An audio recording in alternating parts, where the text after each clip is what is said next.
अब हम प्रश्नावली 4.1 का दूसरे का पहला भाग करेंगे।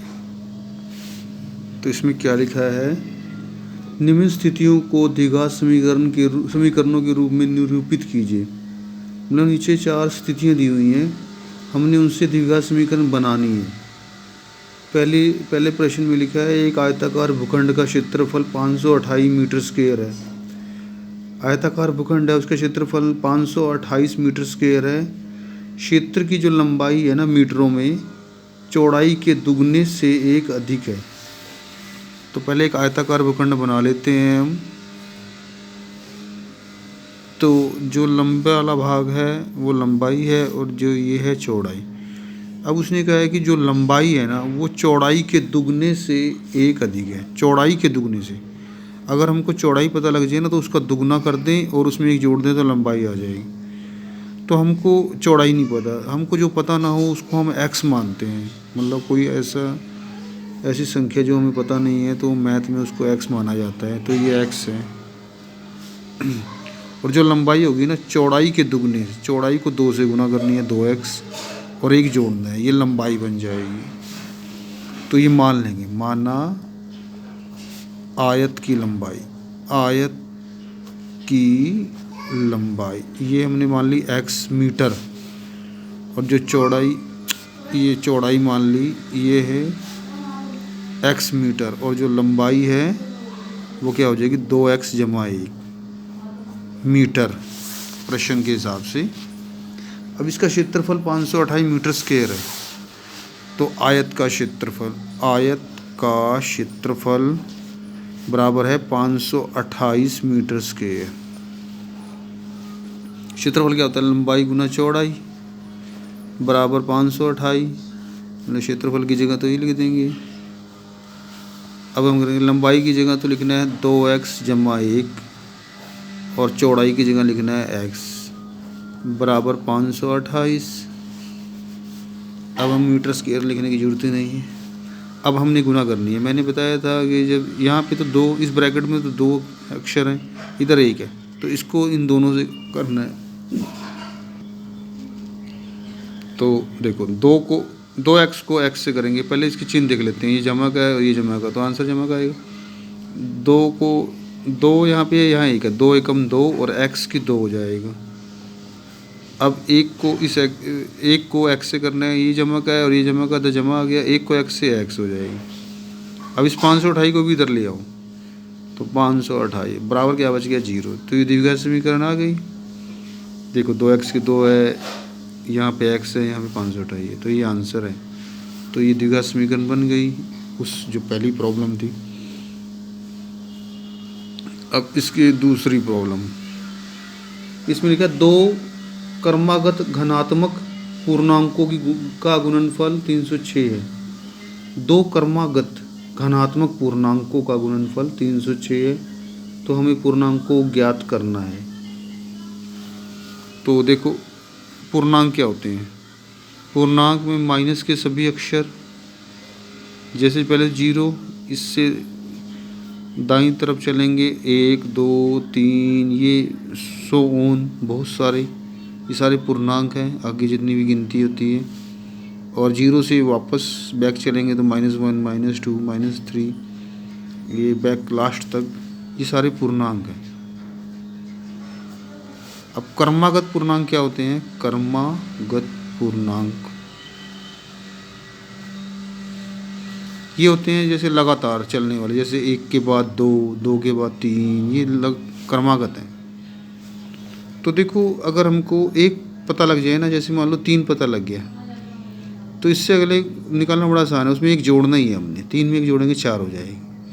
अगर कोई पूर्णांक मान लो 80 है तो उसमें 1 जोड़ेंगे, उससे अगला क्रमागत क्या बनेगा 81।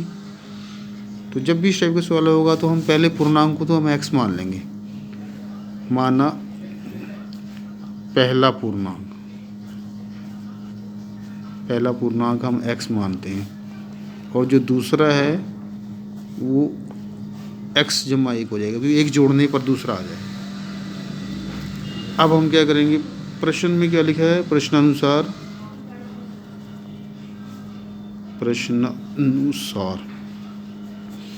इसमें लिखा है कि इनकी गुना जो है 306, तो x और x प्लस 1 की गुना बराबर है 306, ये सवाल में लिखा हुआ है। अब मैंने बताया था कि इनकी गुना कैसे करते हैं कि यहाँ पे एक ही अक्षर है, इसमें दो हैं, तो पहले इसको इससे करेंगे, ये दोनों प्लस के हैं, x को x से x के हैं, इसकी इससे हो गई, अब इसकी इससे होगी, ये x है ये एक, तो दोनों प्लस के हैं तो प्लस प्लस प्लस एक x, एक लिखते नहीं है, और 306 को भी इधर ले आओ, तो ये भी द्विघात समीकरण बन के देखो x की 2x और 306, तो ये भी आंसर आ गया। अब हम इसका तीसरा भाग करेंगे। रोहन की माँ उससे 26 वर्ष बड़ी है, मतलब अगर रोहन 10 साल का है तो उसकी मम्मी 10 में 26 जोड़कर तो वो हो जाएगा 36 वर्ष की हो जाएगी। अगर रोहन 15 साल का है तो उसमें 26 जोड़ेंगे तो 41 वर्ष की हो जाएगी उसकी मम्मी। आगे क्या लिखा है, उनकी आयु का गुणनफल अब से 3 वर्ष पश्चात 360 हो जाएगा, अब से 3 साल बाद, मतलब आज से। तो रोहन की वर्तमान आयु ज्ञात करनी है। अब हमें रोहन की वर्तमान आयु नहीं पता, तो आज की तो मान लेंगे, माना जब पता ना हो तो x मानते, माना रोहन की वर्तमान आयु, वर्तमान का मतलब होता है आज की, वर्तमान आयु हमने x वर्ष मान ली रोहन की, और जो माता की क्या हो जाएगी, उसमें 26 जोड़ना है हमने, तो x जमा 26 और वर्ष लिख देंगे। अब जो गुना करनी है ना वो अब से 3 वर्ष पश्चात वाली आयु की करनी है, क्योंकि लिखा हुआ है उनकी आयु का गुणनफल अब से 3 वर्ष पश्चात 360 हो जाएगी। तो अब ये तो वर्तमान आयु है, अब तो अब से 3 वर्ष पश्चात इनकी आयु क्या क्या हो जाएगी, तो 3 वर्ष पश्चात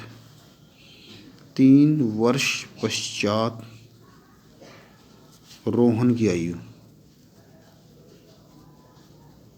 तो आज x वर्ष है तो 3 साल बाद इसमें 3 ऐड हो जाएगा, x प्लस 3 वर्ष, और माता की क्या हो जाएगी,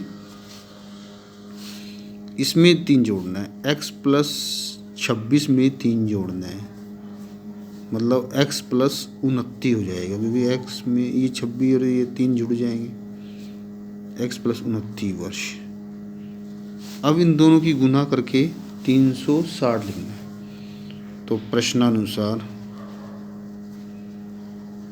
एक तो रोहन की आयु x प्लस 3 है, और इसकी गुना करेंगे उसकी मम्मी की x प्लस 29 बराबर 360। अब इनकी गुना करेंगे हम।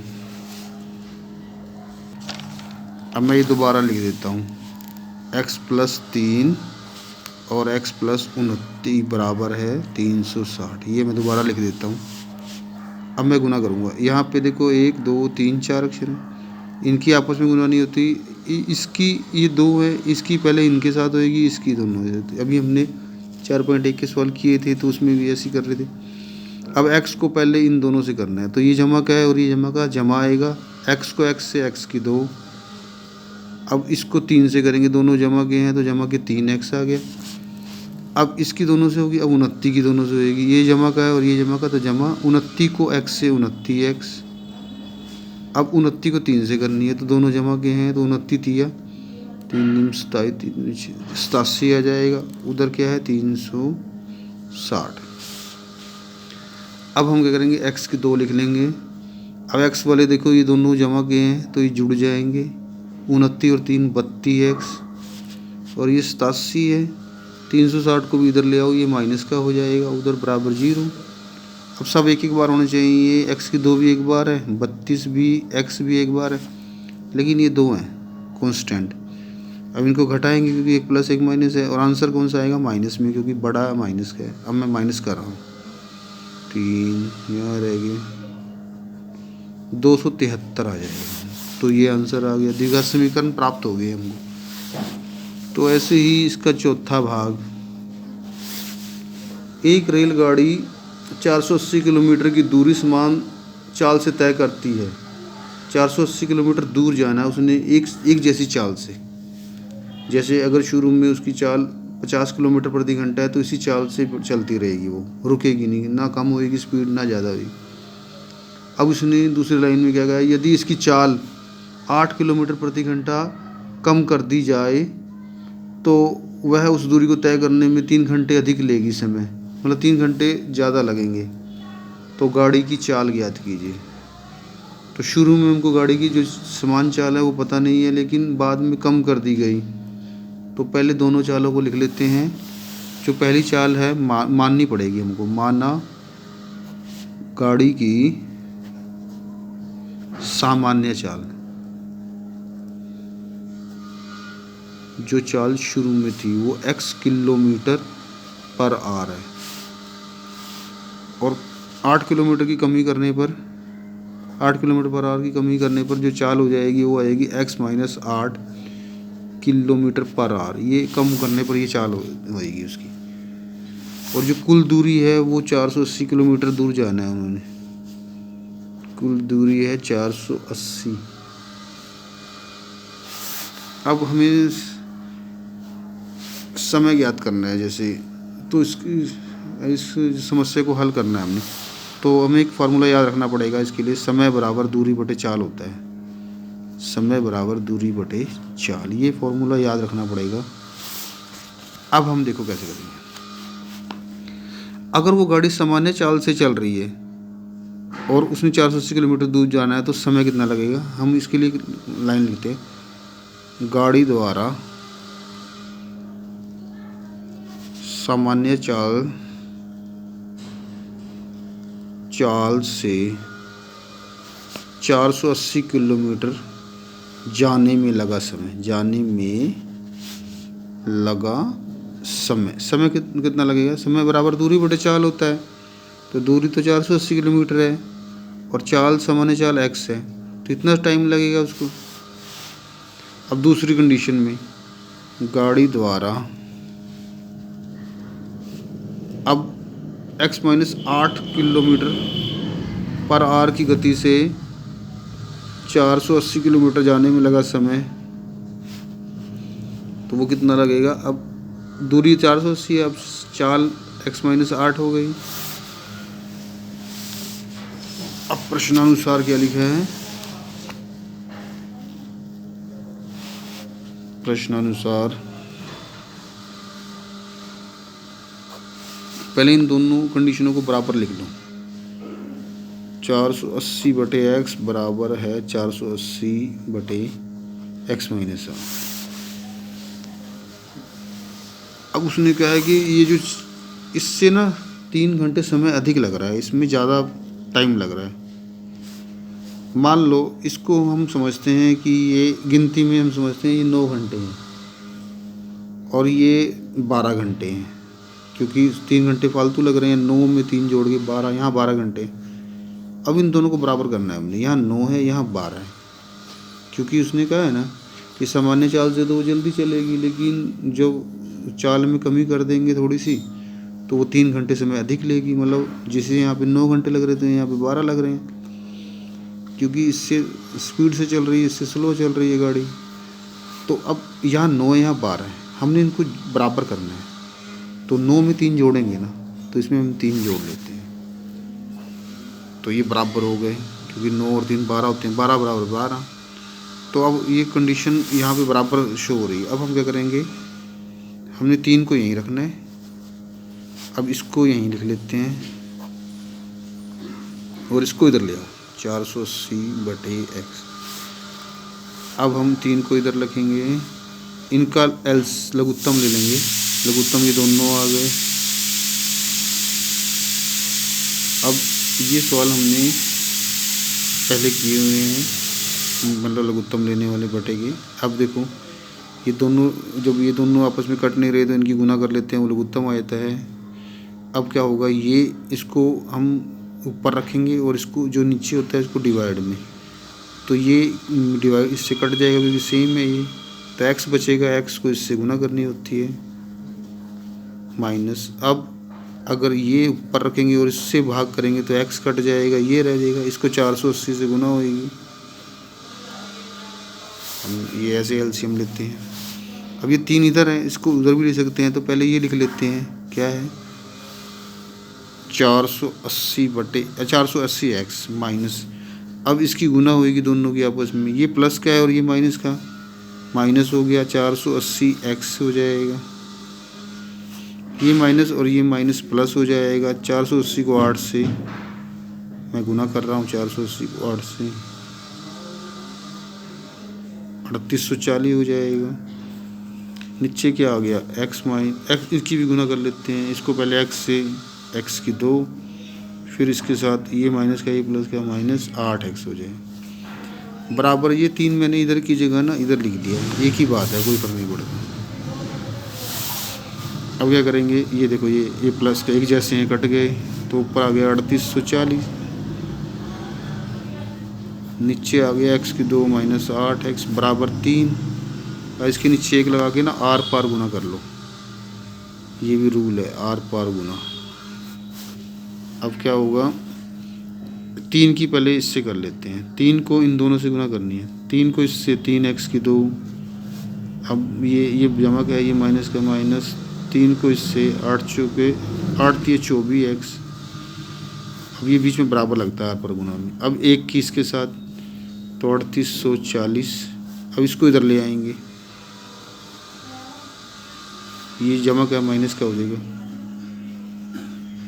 तो देखो ये समीकरण बन गई, तो ये आंसर है। तो ऐसे दिखा समीकरण आ जाती है। इस प्रकार जो ये प्रश्नावली 4.1 है ये कंप्लीट होती है।